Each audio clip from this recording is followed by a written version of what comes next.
कृष्णाची एक झोप निवांत झाली की मी नंतर निवांत असते, कारण की तो चांगला खेळत असला की मग काय कामांना काय उशीर लागत नाही. आणि नंतर भैया आलेला होता, कारण की त्याला पत्रिका द्यायची होती. आता सगळ्यांची पत्रिका वाटून झालेली होती, फक्त आमचीच राहिली होती. मग तो देण्यासाठी आलेला होता. सगळ्यात शेवटी तरी आम्हालाच ठेवलेलं होतं, कारण की ह्या भाच्यांना बघण्यासाठी, कारण की ह्यांच्यापाशी मला थोडासा टाईम घालवता येईल. आता हे लग्न कोणाचं आहे तर माझ्या चुलत भावाचं लग्न आहे, म्हणजे आमच्या घरातलंच घर. आणि नंतर भैयाला कृष्णाला विचारलं की मामा कुठे आहे तुझा, तर लगेचच मागवून दाखवत होता की हा माझा मामा आहे.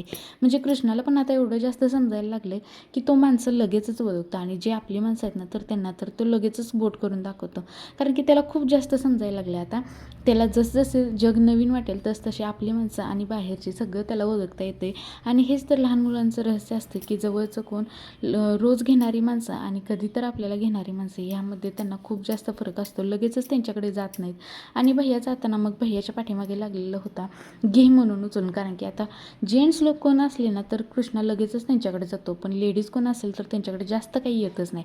भैया गेला आणि नंतर मग मी ब्लाऊज शिवायला घेतला, सगळं कामं आवरल्यानंतर, कारण की दुपारच्या वेळेसच हे होतं, कृष्णा झोपला की मगच ही कामं होऊन जातात. आता दिदी होती, आत्ती होती, त्यामुळे काही एवढं टेन्शन नव्हतं. नंतर मग ब्लाऊज शिवायला घ्यायचा होता.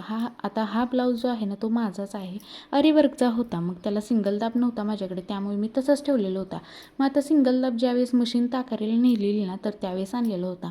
आणि संध्याकाळच्या वेळेस परत एकदा भैया आलेला होता, कारण की दीदीची केकची जी क्रीम होती ना तर ती आणायची होती. मग तो पलूसला जाऊन घेऊन आला.